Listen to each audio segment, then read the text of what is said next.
1, 2, 3, 4, 5, 6, 7, 8, 9. It's the 10 bite commandments. It's me. It's your bestie. Please don't test me. And on to my left, that's Tron Rides. Chris, if for the uninitiated, this is Chris. Hello, founder, establishmentarian, teacher of things to be taught, father of daughters, man of suit. This is my first time seeing you not in Lycra. Man of suit, navy blue suit. And yo, hold on, changing the game. Navy blue suit with the red and the. I'm done. We should have a kit like that. Cause you got first of all, the shoes match the hat, and the crisp white tee. Listen, man. In the words of them franchise boys, yep, in my white tee. In any event, it's your bestie, me. That's Chris, and we're here in the S Works Lounge for this is the 35th episode of the now infamous, and I do mean infamous because random people from all over the place just know me from this crazy thing called the Cadence Cousins podcast.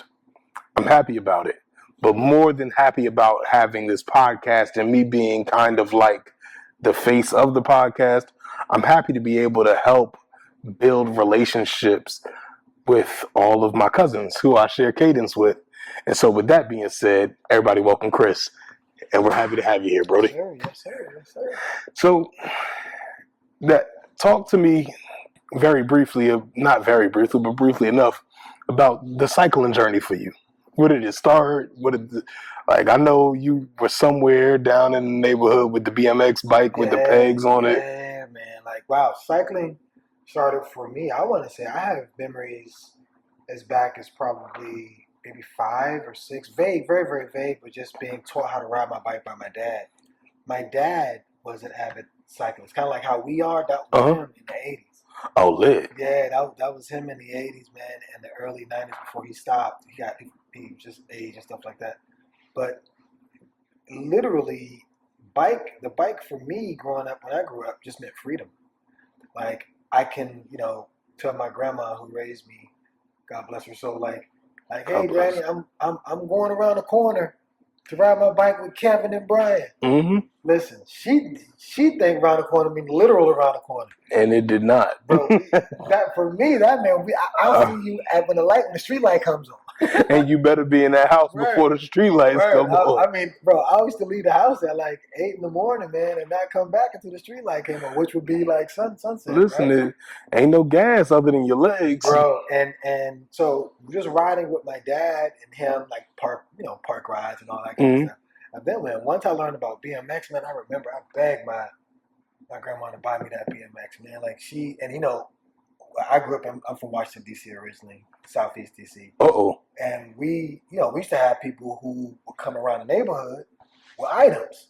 So I mean, bro, they can have meat, they can have veggies, they got socks, they got bras, underwear. Homie came through with 3 bikes.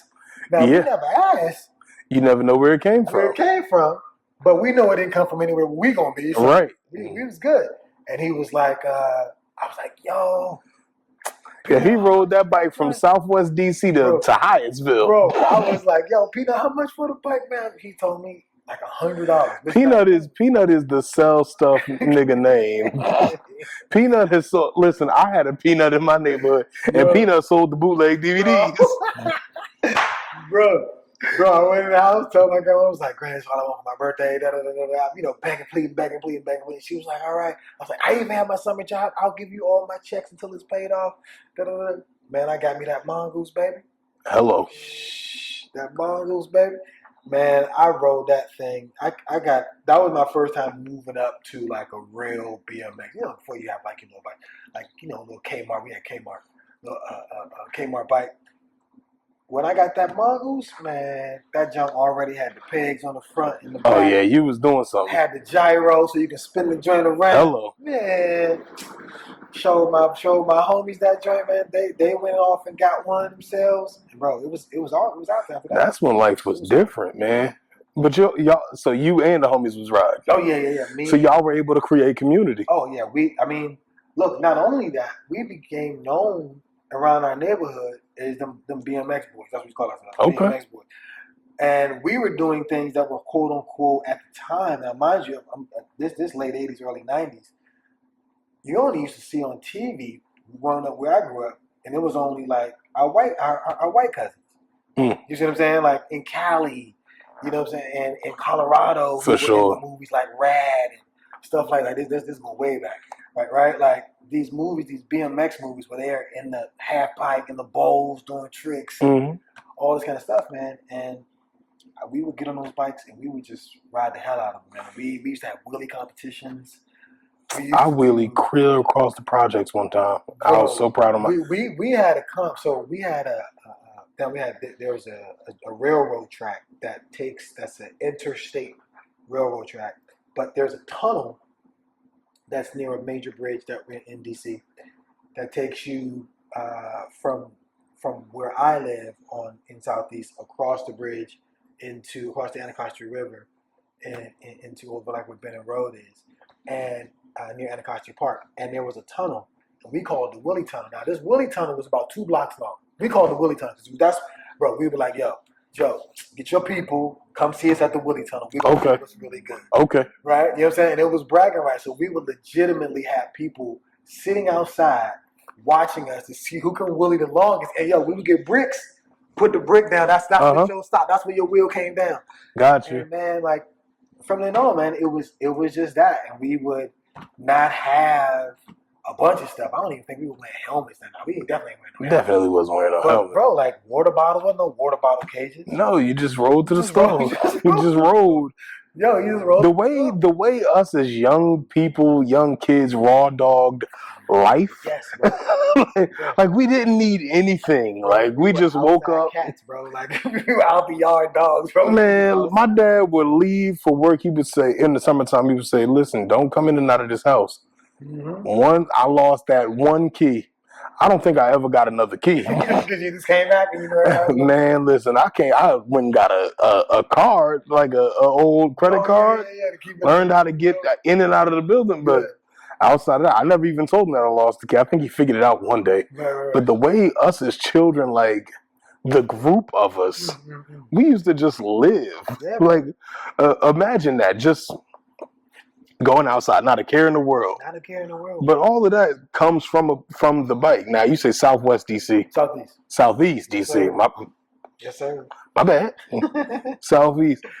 Now, have you in your adult life, have you ridden your road bike in DC? I'm trying to think. We gotta go then. Yo, no, we gotta go. Yeah, we definitely gotta go because I don't think I've ridden it. You know what I'm saying? I probably dilly-dallied around the block, so something done, but not like rah. I actually, you know what, bro? You're right. And since I've gotten into, because obviously that was what I was doing before, stopped when I went to, because I even used to ride my bike to middle school. I even used to ride my bike to high school sometimes. And then I put it up because everybody used to make fun of me, but I didn't care. And then when I went to college, though, I had to retire the bike a bit. And then after college, started working in New York and then met my wife and then we had kids and I didn't ride a bike again. I remember I still had my bike because I moved down and she was in Georgia, so I relocated from New York down to Georgia. So I got us a place, and I used to lock the bike up, man. Because I would still go ride it. Somebody stole my bike, man. I was hurt. What part of Georgia? We was in Atlanta. What part of Atlanta? Down on Ralph McGill Boulevard, next to Peachtree. Okay, so you were in the city. Yeah, we were in the city proper. So okay, so I was out in Gwinnett County. Okay. I was in Duluth. Okay. Yeah, we were a part of that. Now, mind you, this is like 99, late 98, early 99. They were just doing. Oh, you were down there early. Yeah. They were just doing that push where they were taking office buildings and converting them into condos and apartment buildings and all that. So we got into some of those beautiful floor plans, and I thought I was the man because, you know what I'm saying, like, had a little money, got her this nice big 1-bedroom loft, like. Yes, sir. Man, you couldn't tell me. Stole my bike, bro. You know, the point is, they stole my damn bike, bro. The thing is, like, I think one of the hardest lines of Jay-Z's entire rap career was not said in a bar. It was something that he said in an interview. He was like, yo, it's just insane to them. And you'll get what I'm saying in a second. It's just insane to them being everybody else. It's insane to them that I can't have a nice house, a beautiful wife, and a beautiful family. It's an insane concept to them. And so, just like you were saying, you thought you was the man. It's insane to us sometimes. Yes. When we go through life, we struggle, we hustle, blah blah blah. We so bogged down by the hustle and all of this, right? But it's insane to even us when we take a step back and say, "Damn, look at me." You know, you feel like Poop from The Wire when he stepped on the couch. Poop was like, "Look at me." Yes. Poop is the man. Poop's in charge. Yes. So that's kind of that euphoric feeling when you realize, like, I really did something. That's why I was saying, like, I asked whether you had ridden in DC. We got to do that because that would be a euphoric experience, like taking your bike, you know, taking another set of wheels, but still keeping that same kid, you know, riding through Southeast, and it's, you know, and then, you know, we stopping to get mumbo sauce and on the wings. I'll be there. Yes, I don't know where y'all gonna be at, but I'll be there to get the mumbo sauce. Yeah, that's my favorite thing. So, tell me a little bit. You know, I know you go really, really fast on the bike. I get it. You're good at it. I don't know how. Sometimes I don't know where you go, but you're way down out of the way. I don't even see the lights no more. And it feels. I think for me, one of the things that I love about the Black Watts family is when y'all put on events. I said we, because apparently I'm an unofficial member. I don't know. Either way, when y'all put on events, and especially shout out to Hilltop Madison and the Hilltop ecosystem of bike shops.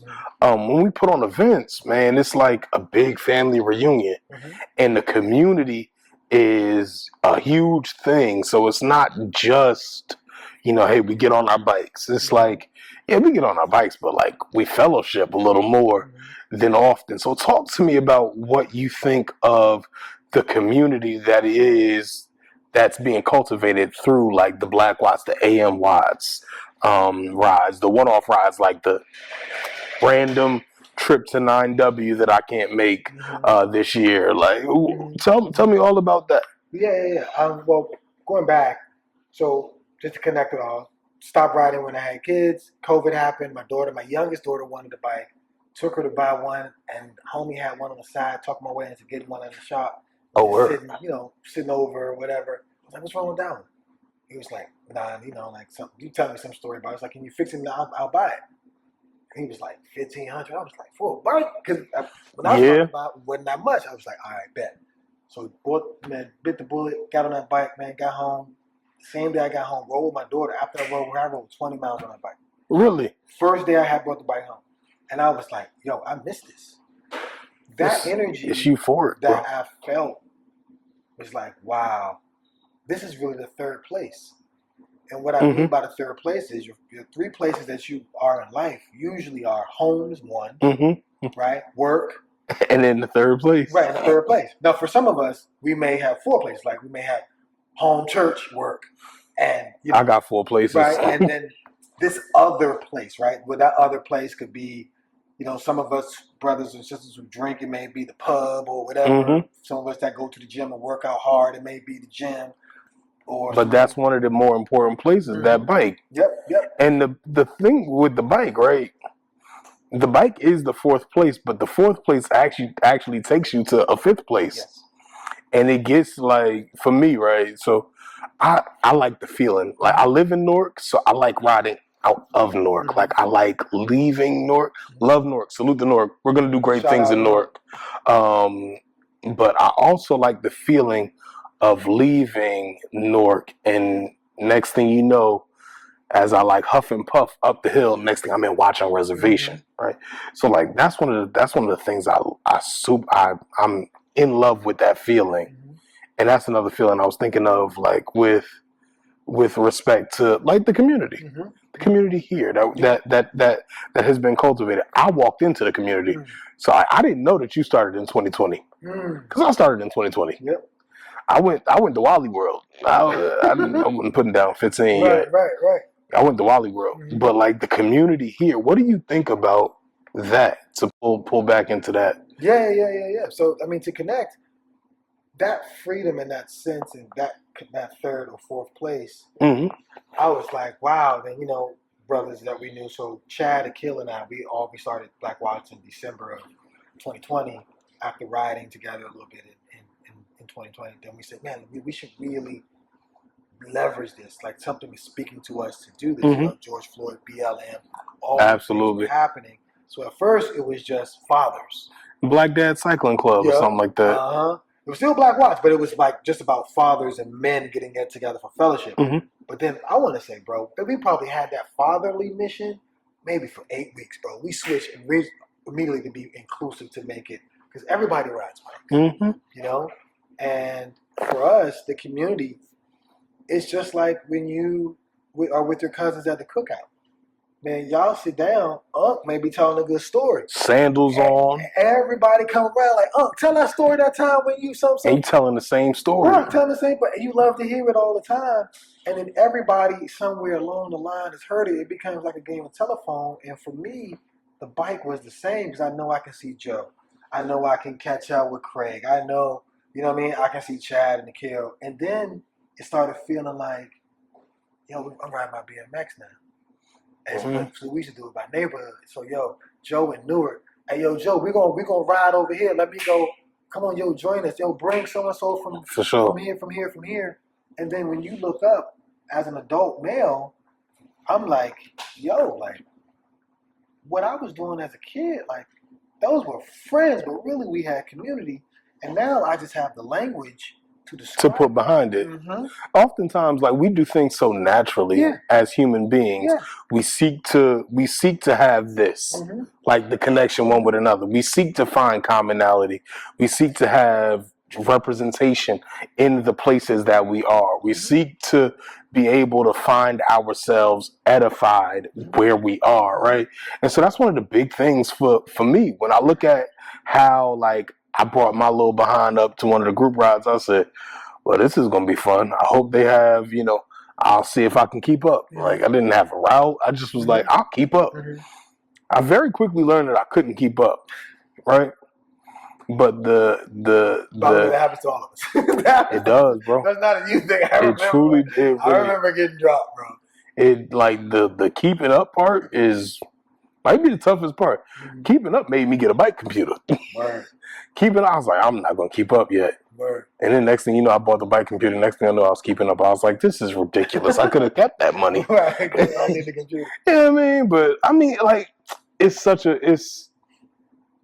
the whole atmosphere, right? Like, even though I couldn't keep up, like I still remember we was going through South Mountain Reservation. Chad was like, yo, keep pedaling. I'm like, no, I'm about to die. I'm about to die. This is a big hill. Death is on the way. Like, I want to stop. Next thing you know, somebody else is coming behind me. Whoosh, whoosh. And you hear that sound and they push me a little bit. Now I'm like, damn, I actually have to pedal because, like, your living can't be in vain. So now I got to at least. So now I'm starting to look up. It's, that little hill in South Mountain. Now I'm looking like, where's the light? I know the light is coming up at South Orange Avenue. At least I can slow down a little bit and time a red light and make it. But I think that's the brotherhood, the cousinry of this community. Like, the community is really top tier, especially from all of those facets. Again, in the fourth place carries you to other places. The fourth place gets you solitude when you need a day of getting your mind free. Some, them solo rides is really it. Bro, I told you what I did my first day. It reminded me of just how much I have not taken a real break. Exhale. Like, because I didn't have, just like when I was a kid, I didn't have a destination. I was just riding. I was like, oh, I know this street. I'm going to turn down here. No bike computer. No nothing. Just ride. No bibs. I'm talking about sneakers, sweats, and road. Helmet, out. And to do 20 miles was insane at that time. I mean, 20 miles now, I'll look at it the same way. But in that time, that was insane. No bike fit. Knees up in my chest. Oh, geez. But it didn't matter because I was just riding. And that freedom of just feeling the wind on your face, and like not feeling attached To anything. for that moment. We Like you get- have to be.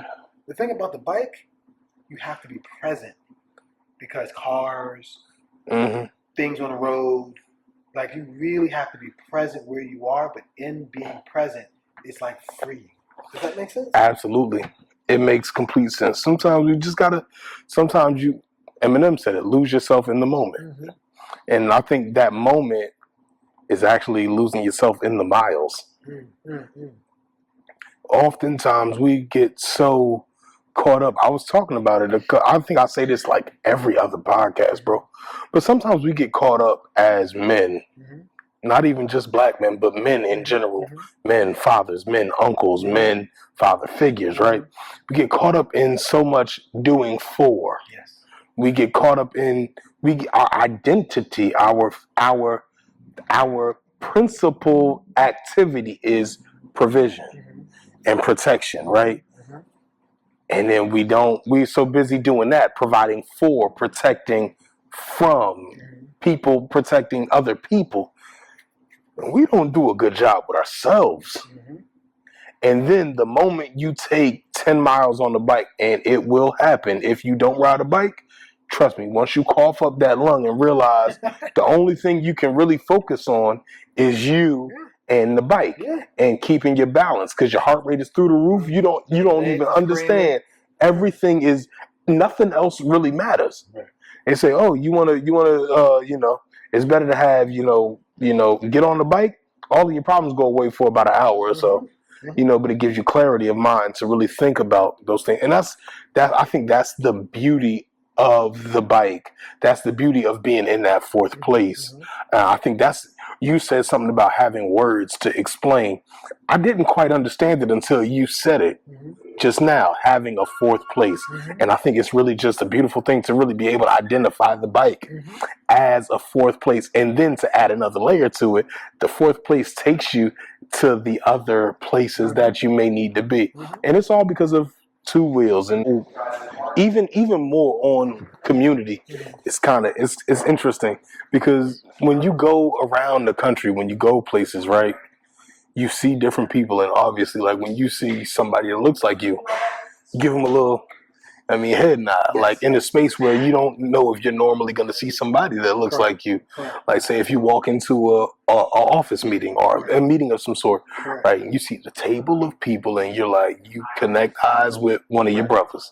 And it's always a beautiful thing where y'all give each other the head nod and say, I'm here, you're here, I have you, like, we're family. We already know what's up. Nevertheless, all your skinfolk and kinfolk, so sometimes you can't trust them, but the base rule kind of still represents and still holds true. But you got to watch. It's shaky, baby. Be a little shaky. But be careful. But always act in good faith. Always act in good faith. In any event, that's a mean sidebar, but that's a rule for life. You got to take it with you. Representation. In the community, within the community. Like we have a customer, he just came into the shop, and it was, beautiful, because just like I said, he identified, hey, brothers, how y'all doing? And it's always a beautiful thing to be represented.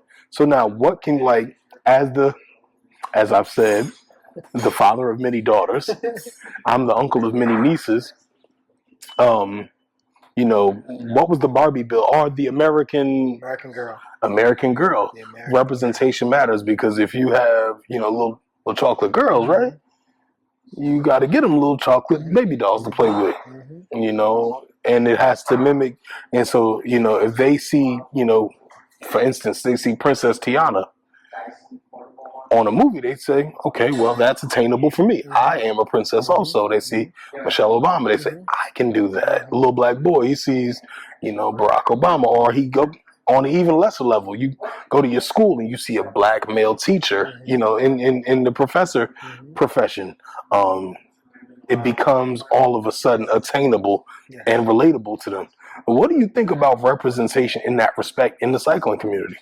What's so interesting is that growing up, I never had to think about diversity or representation Hmm. because you were just always with your folks.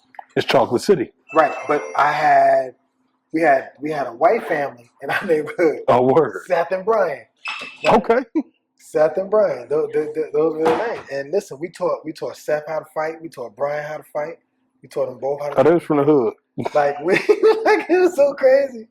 But my point is that, like you never really had to think about it, right? And then we had Hector who rode. We had I can't remember the Asian dude, man. He was Korean, but we say he's Chinese because we don't know nothing about it. Don't know Korean, nothing. right? I can't think of his name. Ignorance is bliss. Poor homie, yo. But my point is, we would just all be riding bikes, right? Okay.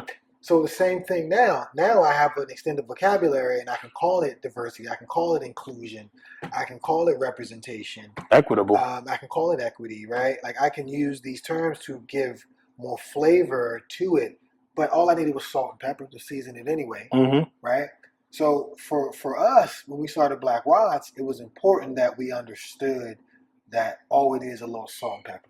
And we get that just by making sure that our arms are open wide to bring in anyone that wants to ride a bike. So if you just started like us, or you've been racing, or whatever the case, wherever you land on that spectrum, for the folks who are just really getting into it in COVID, the bond was really strong.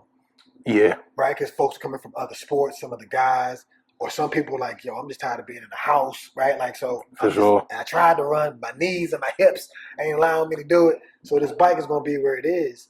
And it just became, what did we do? We do coffee rides. We didn't call them coffee rides. We was like, yo, we're just going to ride over here to go get some coffee there. And then, but we didn't know, again, there's such thing as a coffee ride, right? But I think things change when we start learning about, as we began further in our journey, it got into this area where we started learning about the gear or the sport of cycling. For sure. Where you start learning about terms like FTP and threshold and like these types of things. And it changes things because now you get this hodgepodge of people who've been riding for a little bit, who enjoy being around each other, going to get coffee, doing whatever, doing adventurous rides. And then you got people who race. Like, I go around a circle real fast. Like, 20 times. You know what I'm saying? 20 times. And that's what it is. And then, you go out on rides with them. And I could relate because I played a lot of basketball all my life. Student of Lynn Byes, ladies and what I'm gentlemen. saying? Played a lot of basketball. And I understood that level of competitiveness. For sure. Or just the level of love for the sport. The purity of the sport. The purity of the sport gets lost with, peace, brother. The purity of the sport gets lost with that professional amateurism that you talk about, putting words to things. I'm telling you, I'm trying to be like you. Yes. But professional amateurism will make you lose it because sometimes you get caught up in not the euphoric 20 miles that just helped you release everything. You get caught up in looking at the stats. What does this say? How fast was it? How did I go? What did I do? Yes. Did I PR this segment? Did I do this? Yes. Like, it's very interesting when you look at those kinds of people. They tend to lose the joy. Yeah, bro, we were raw dogging it. We didn't have, unlike basketball or unlike baseball or football or even soccer, right? Like, you have people who played before, and as you come into the sport, some of them will help guide you through. Like, no. Don't worry about scoring the goal first. First, let's make sure you can kick with your left and your right. You know what I mean? Like, make sure you have balance. Are you doing these type of stretching exercises, these type of strength exercises? Even if you're just out here for a little bit of fun. For so sure. You don't want to hurt yourself, and you can go to work the next day. Basics got to be taken care of. We didn't have that. We picked learned that up on the fly. Bro, we were learning that as we went along. But a bike fit? What's a bike fit? Why am I paying $150 for that? Somebody teach me how to. When I learned that you bought the bike first, then I was like, right. That makes no sense. None. You should do the fit, and then the bike should fit you. Yo. It makes no sense, bro. Yo. And for thousands of dollars, you're buying a piece of equipment that doesn't fit. That doesn't fit. That you got to buy it and then buy other equipment to make it fit. Doesn't make sense. It's one of the biggest grifts in the industry. That's one of my biggest gripes, especially as a brother that weighs 290. Like, I gotta have something that fits right. I gotta make sure the stuff fits Yeah. right. I don't want to just adjust as I go on. I want to get out and enjoy this thing. Mm-hmm. And sometimes, like, we get caught up, you know, in attaining things. Like, we live a life of attaining stuff. So, like, somebody will say, yeah, like, the goal for me today is to lead out on the group going up 9W or coming back to going to the market or coming back out to Strictly or something like that. Like, that could be somebody's goal. But then, like, after you achieve the goal, what do you do? What do you do next? Right. Where do you go? What's the beauty in, like they say, you appreciate the trip more than the destination. So, like, what's the beauty of cycling? Is it the pedaling? Is it the camaraderie you have while cycling? Or, and this might be ironic, is it the end of the ride that is the goal? Because if the goal is the end of the ride, then you'll always hit the goal. Every time. You'll always hit the goal. Every time.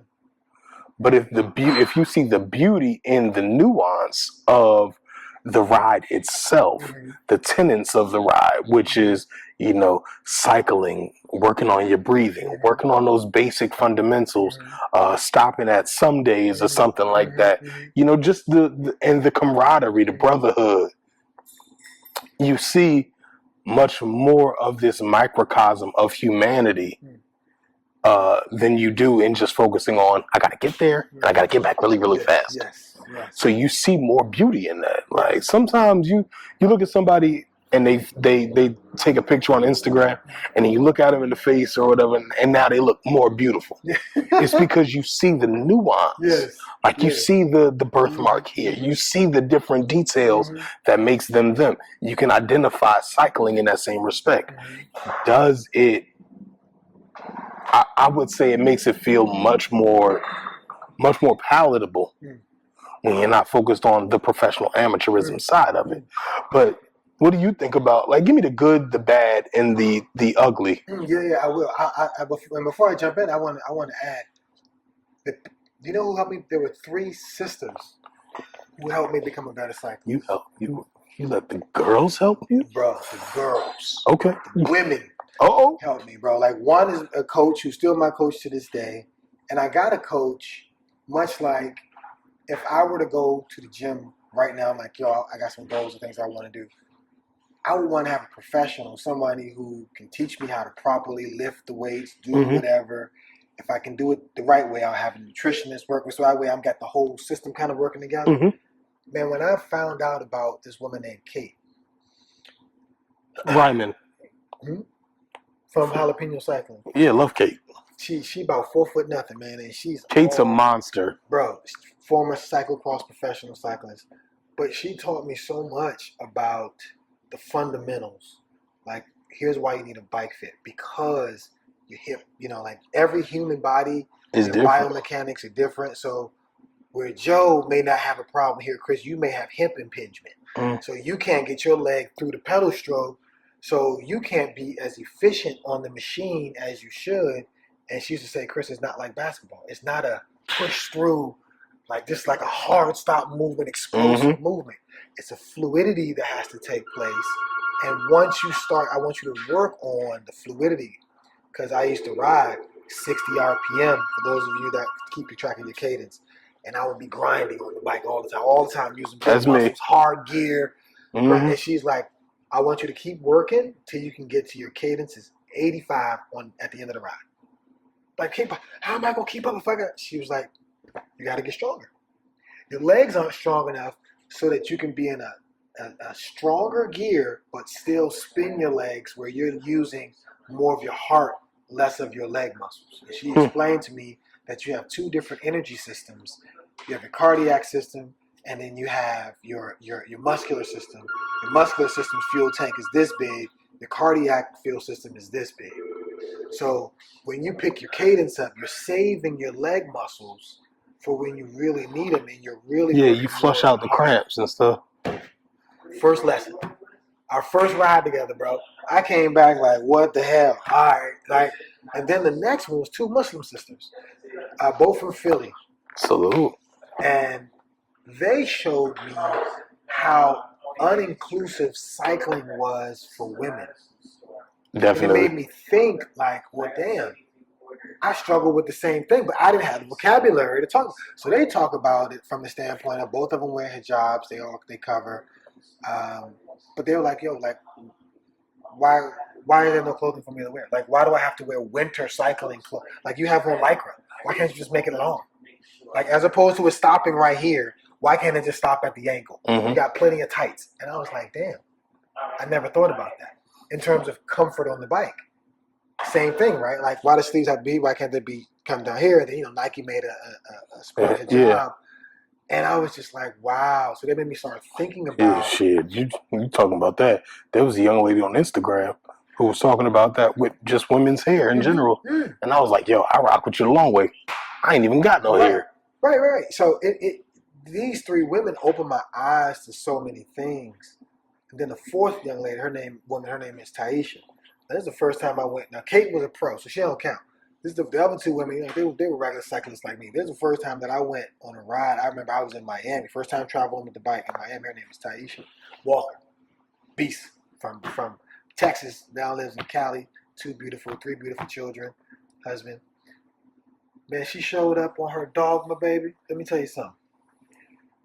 We riding fast. Sister was like, yo, let's go. Direct me. No, you too far. Come here. No. Slow. Okay, go. Like, I'm like, the fuck? All right. I'm a road general. Bro, Miami is flat, right? So for us up here, at the time, we weren't riding 25 miles an hour for a 2-hour ride. Because we have too much of this going on, right? But to go down there and to have a sister like direct me and be like, no, you too far out. Come back in and tuck, protect yourself from the wind. I got you. Come here. Come. All on the bike, bro. Like she was a point guard on the fucking bike. So I knew what was good. And diversity, right? Places and spaces and inclusion. If my mind was closed, I would have never been receptive to that.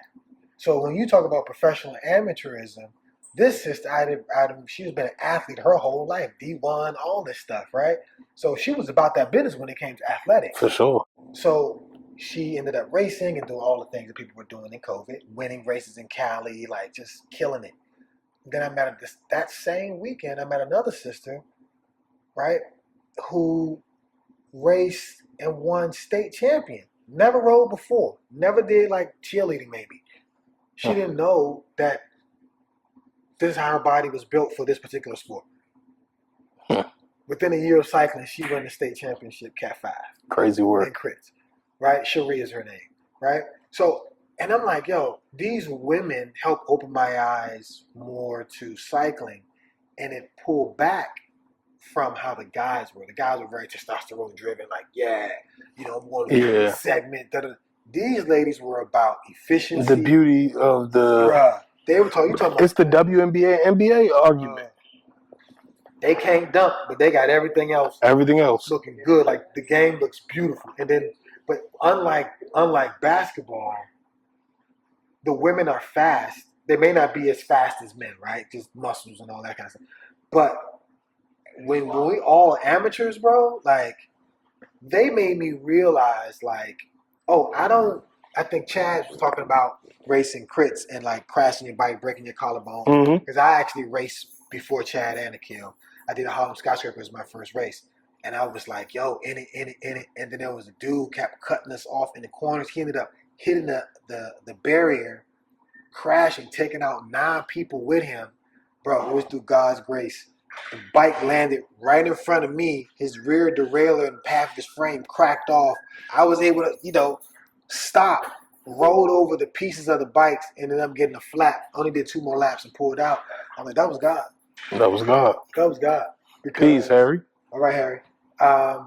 Because it made me realize that, you know what, this type of racing isn't for me, but I can do Fondo.